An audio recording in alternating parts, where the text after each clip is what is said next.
برطانیہ کی 100 سال پرانی فضائی کمپنی تھامس کک نے دیوالیہ ہونے کا اعلان کر دیا، جس کی وجہ سے 6 لاکھ سے زائد مسافر مختلف ممالک میں پھنس کر رہ گئے۔ تفصیلات برمنگھم سے عابد قاسمی کی اس رپورٹ میں۔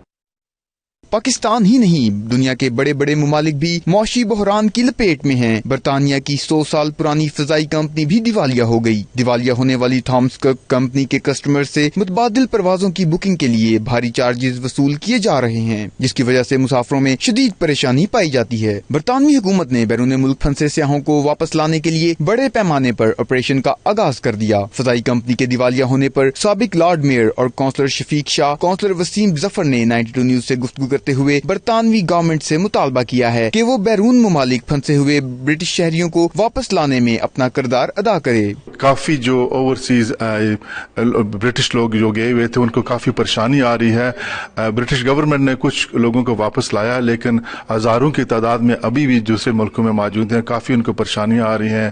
ابھی جس ہوٹل میں ٹھہرے ہوئے تھے وہ ہوٹل والے بھی ان کو تنگ کر رہے ہیں۔ تو برٹش گورنمنٹ سے یہ اپیل کرتے ہیں، کیونکہ یہ برٹش سٹیزن ہیں جو دوسرے ملکوں میں پریشان حالت میں بیٹھے ہوئے ہیں، ان میں بچے ہیں جو اسکول مس کر رہے ہیں، تو یہ برٹش گورنمنٹ سے اپیل کرتے ہیں کہ فوراً ان کو واپس لایا جائے۔ Obviously deeply concerned with what's happened with Thomas Cook, one of the oldest airlines here in the UK, and also a major employer within the UK too.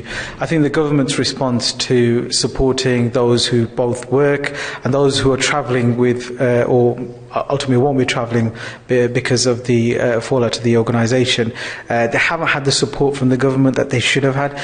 I read earlier that Germany have put a lot of money into support those that have been impacted by this fallout, yet our government has ultimately remained pretty much silent on this. I think it's really important that we support those who have ended up losing their jobs because this company's gone bust, but also those who are travelling, and in particular those who are currently overseas, stuck in holiday destinations and struggling to get back. Thomas Cook کے دیوالیہ ہونے سے 22,000 ملازمین بے روزگار ہونے کا خدشہ بھی پیدا ہو گیا ہے۔ عابد قاسمی، 92 نیوز، برمنگھم۔